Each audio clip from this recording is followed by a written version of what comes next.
Assalamualaikum warahmatullahi wabarakatuh. Kami, calon guru penggerak Angkatan 11 dari Kabupaten Pangandaran, akan melaksanakan demonstrasi kontekstual pada modul 2.3, yaitu coaching supervisi akademik pada modul 2.3 yang terdiri dari supervisor, coach, dan coachee. Saya sendiri, Rena Ratnasari dari SMP Negeri 3 Pangandaran, dan saya Ais Sri Wahyuni dari SMP 6 Langkap Lancar. Saya Gustin Handayani dari SDN 4 Cimanggu. Selamat menyaksikan. Assalamualaikum warahmatullahi wabarakatuh, Bu Gustin. Waalaikumsalam warahmatullahi wabarakatuh, Bu Ani. Bagaimana kabarnya hari ini, Bu? Alhamdulillah baik, Bu. Bagaimana kabar Ibu hari ini? Alhamdulillah baik. Nah, Bu Gustin, sebelum Ibu melakukan coaching terhadap Koce, saya akan menjelaskan terlebih dahulu mengenai rubrik penilaian yang akan saya gunakan dalam observasi coaching yang akan Ibu lakukan. Di mana dalam coaching tersebut, coach dan coachee akan saya amati dan nilai sesuai dengan rubrik penilaian yang saya siapkan. Di mana ketika Ibu melakukan coaching, Ibu harus sesuai dengan prinsip coaching, yaitu kemitraan, proses kreatif, dan memaksimalkan potensi coaching. Kemudian dalam melakukan coaching, tentunya Ibu Gustin harus memiliki keterampilan coaching, yaitu present, mendengarkan aktif, dan mengajukan pertanyaan yang berbobot. Demikian juga ketika Bu Gustin sedang melakukan coaching, nah Bu Gustin harus sesuai dengan alur tirta, yaitu ada tujuan, identifikasi, rencana aksi, dan tanggung jawab. Begitu pun ada beberapa hal nih Bu yang ingin saya tanyakan. Di antaranya yang pertama, kompetensi apa yang ingin Ibu kembangkan dalam coaching yang akan Ibu lakukan? Baik, Bu. Kompetensi yang saya ingin kembangkan yaitu yang pertama kritis atau kehadiran penuh, yang kedua yaitu mendengarkan aktif, dan yang ketiga memberikan pertanyaan yang berbobot. Baik Bu, jadi ketiga kompetensi coaching itu ingin Ibu kembangkan ya. Kemudian dari ketiga kompetensi tersebut, kompetensi mana yang ingin Ibu kembangkan secara spesifik dalam coaching yang akan Ibu lakukan? Kompetensi yang spesifik yang ingin saya kembangkan yaitu mendengarkan aktif dan memberikan pertanyaan yang berbobot. Kemudian untuk pertanyaan terakhir, ya Bu, indikator apa yang diinginkan Ibu Gustin dalam coaching yang akan Ibu lakukan? Saya ingin coaching saya ini bisa menemukan solusi dari setiap permasalahannya, atau dia dapat menemukan langkah-langkah dalam mengatasi permasalahannya. Baik, luar biasa sekali ya Bu Gustin, sepertinya sudah siap untuk melakukan coaching. Baik, demikian ya Bu, praobservasi yang saya lakukan hari ini. Silakan Bu Gustin untuk melakukan coaching terhadap coachee. Saya akhiri. Wassalamualaikum warahmatullahi wabarakatuh. Baik, Bu Ani. Waalaikumsalam warahmatullahi wabarakatuh. Sip. Assalamualaikum Ibu Gustin. Waalaikumsalam, Bu Rena. Apa kabar Ibu? Alhamdulillah, kabar baik. Bagaimana kabar Bu Rena hari ini? Alhamdulillah baik juga Ibu. Tapi nih Bu, saya itu ada sesuatu unek-unek, ada keresahan. Kalau bisa saya minta waktunya Ibu Gustin, kira-kira bisa nggak? Bisa Bu, kebetulan hari ini saya ada waktu luang, tapi kita hanya punya waktu 15 sampai 20 menit saja Bu untuk kita ngobrol-ngobrol. Silakan Bu Rena ceritakan unek-uneknya. Begini Bu, saya itu kan hari-hari ini tuh mendapati anak-anak budaya literasinya khususnya pada aspek membaca itu sangat minim sekali Bu. Jadi gimana gitu ya, sehingga untuk beradaptasi dengan pembelajaran yang saya ampuh, yaitu pelajaran bahasa Indonesia, saya mendapatkan kesusahan karena minat atau kegemaran baca anak itu seperti nyaris tidak ada Bu. Oh, kalau berarti permasalahan Bu Rena ini adalah pembelajaran bahasa Indonesia pada aspek membaca ya Bu. Iya Bu. Kira-kira nih apa yang diharapkan Ibu Rena dari percakapan kita hari ini? Saya sih berharap dengan dengan adanya percakapan kita kali ini, saya mendapatkan solusi ya, win-win solution, supaya pembelajaran itu lebih efektif lagi dan anak-anak didik saya itu menjadi gemar membaca Bu. Oke, jadi yang Bu Rena harapkan ini adalah adanya perubahan ya Bu ya. Iya Bu. Iya Bu. Kira-kira perubahan apa yang Bu Rena ingin dapatkan? Saya ingin mendapatkan perubahan sikap anak-anak, khususnya di bidang anak-anak mendapati kegemarannya untuk membaca gitu Bu. Jadi yang tadinya tidak terbiasa membaca menjadi suka membaca, yang tadinya sudah bisa membaca semakin semangat lagi Bu untuk membaca. Oke, dari yang Ibu baru sampaikan tadi, minat literasi membaca murid Bu Rena dikatakan itu adalah kondisi yang ideal ya Bu ya. Iya. Dan itu berada di level 10 kira-kira Bu. Kira-kira di sekolah Bu Rena sekarang ini berada di level berapa Bu? Kalau melihat kondisi hari ini sih Bu, dengan kondisi anak-anak yang tidak begitu gemar membaca, tidak semangat dalam pembelajaran bahasa Indonesia, mungkin bisa dikategorikan masih ada pada level 5 Bu. Oh, di level 5 ya Bu. Di kondisi sekarang ini kira-kira di level berapa nih yang bisa Ibu tingkatkan supaya ada perubahan minat membaca murid di sekolah Bu Rena? Iya. Enggak muluk-muluk sih Bu. Dengan kondisi hari ini, sekalipun keinginan saya itu sebenarnya besar sekali Bu, ingin sekali mendapatkan di skala sempurna, tetapi setidaknya saya ingin ada perubahan dari skala 5 minimal ke skala 7 aja dulu Bu gitu. Oke, dari level 5 ke level 7 ya Bu. Iya. Kira-kira usaha apa nih yang akan Ibu lakukan untuk menciptakan adanya perubahan tersebut Bu? Apa ya Bu? Mungkin dengan pembiasaan kali ya Bu ya. Saya menerapkan pembiasaan membaca anak di awal pembelajaran 10-15 menit, yang maksudnya supaya anak-anak itu dari yang tadinya tidak pernah membaca menjadi ada karena terbiasa. Jadi anak-anak bisa seperti itu Bu.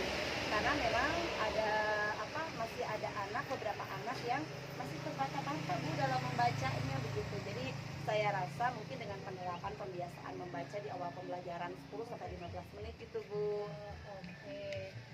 Untuk rencana pembiasaan membaca 15 menit pada awal pembelajaran dan memilih buku yang mereka sukai. Nah, selain itu ada tidak strategi yang mungkin pernah Bu Rena terapkan? Oh iya, karena di sekolah saya itu kan ada website sekolah ya Bu. Mungkin saya juga bisa menerapkan pengoptimalan penggunaan website kali ya Bu.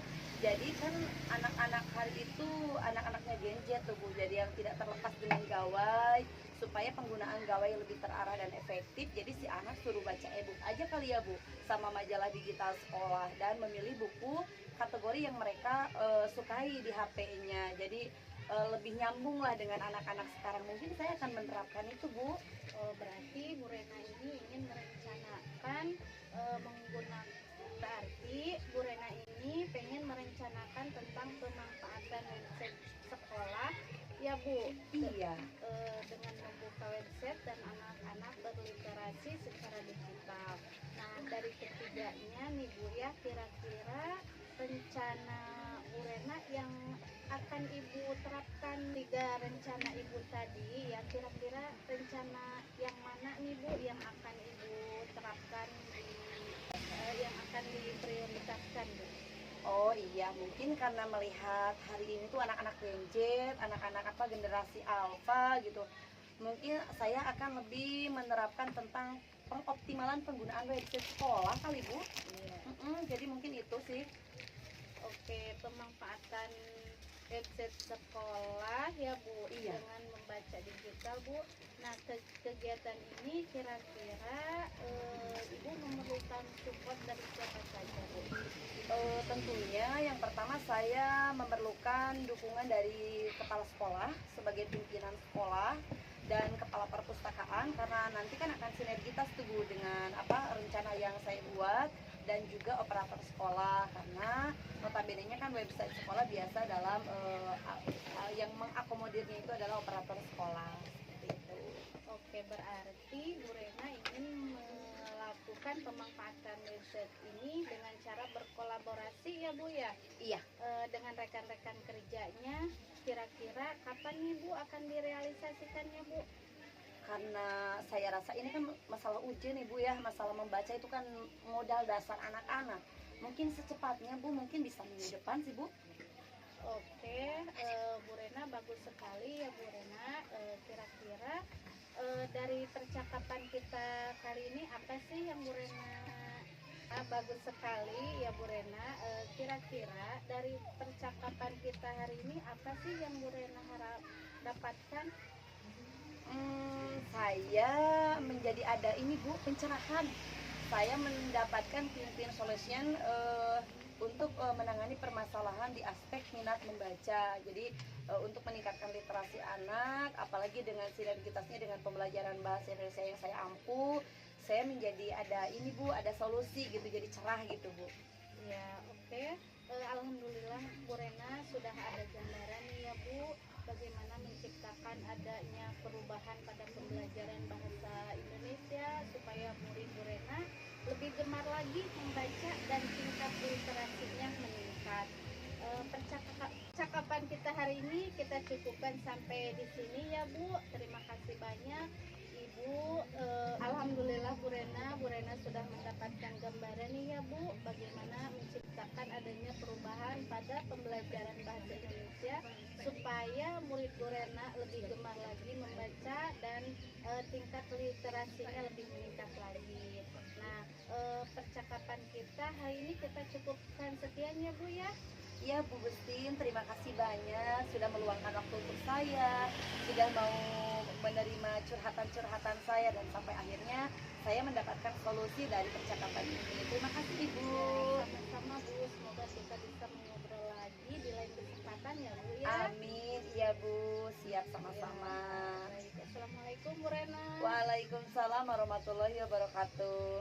Bu Gustin, tadi saya sudah mengamati jalannya coaching yang Ibu lakukan tadi. Alhamdulillah berjalan dengan lancar. Tetapi ada beberapa pertanyaan yang ingin saya tanyakan kepada Ibu. Di antaranya, apa yang sudah Ibu lakukan dan apa yang menjadi indikator pencapaian dari proses coaching yang Ibu lakukan tadi? Baik Bu, terima kasih atas kesempatannya. Tadi pada saat saya melakukan coaching tersebut, alhamdulillah saya sudah menerapkan prinsip kemitraan, prosedur kreatif, dan memaksimalkan potensi coaching. Kemudian kompetensi inti coaching dengan kehadiran penuh dan mengajukan pertanyaan yang berbobot kepada coaching sehingga coaching dapat menggali potensinya dan menemukan solusi dari permasalahannya. Kemudian saya juga menggunakan alur cerita dalam coaching yang saya lakukan tadi. Baik, betul sekali ya Bu. Saya juga tadi melihat Ibu sudah melaksanakan sesuai dengan kompetensi penilaian. Dari hasil catatan observasi yang sudah saya lakukan, diantaranya ada prinsip kemitraan. Hal tersebut dapat terlihat pada saat diskusi, Ibu berdiskusi dengan lancar, dan juga saya melihat begitu ya, pada saat diskusi saya melihat coaching merasa nyaman. Kemudian yang kedua ada proses kreatif, di mana Ibu menggali aktivitas coaching untuk supaya coaching itu menemukan atau mengemukakan solusi-solusi terhadap permasalahannya. Yang ketiga, memaksimalkan potensi, di mana Ibu telah memaksimalkan potensi coaching. Di hal tersebut terlihat ketika coaching dapat dapat menemukan solusi sesuai dengan potensi yang dimilikinya. Selain itu, dalam proses coaching yang telah Ibu lakukan, terdapat kompetensi inti, diantaranya present, mengajukan pertanyaan yang berbobot, dan mendengarkan aktif. Selain itu, dalam proses coaching juga, Ibu sudah sesuai dengan alur tirta, yaitu ada tujuan, identifikasi, rencana aksi, dan tanggung jawab. Saya sangat mengapresiasi coaching yang telah Ibu lakukan dan sangat menginspirasi. Kemudian ada beberapa pertanyaan nih Bu yang ingin saya ajukan. Yang pertama, kompetensi apa lagi yang ingin baik Bu, kemudian pertanyaan selanjutnya, kompetensi apa lagi yang ingin Ibu kembangkan? Baik Bu, kompetensi yang ingin saya lakukan yaitu ketika saya melakukan coaching, banyak lagi berlatih Bu, dan banyak mendengar aktif, karena tadi pada saat melakukan coaching saya belum begitu fokus Bu, dan masih banyak jawaban dari coaching yang belum saya serap dengan baik Bu. Oh, baik begitu. Jadi Ibu Gustin ingin mengembangkan kompetensi mendengar aktif. Saya berharap dan berdoa semoga kedepannya Bu Gustin dapat melakukan coaching yang lebih baik lagi dan berjalan dengan lancar, dan Bu Gustin juga dapat memaksimalkan ketiga kompetensi coaching. Baik Bu, demikian pasca observasi yang dapat saya lakukan. Mohon maaf apabila ada perkataan yang salah. Saya akhiri. Wassalamualaikum warahmatullahi wabarakatuh. Waalaikumsalam warahmatullahi wabarakatuh.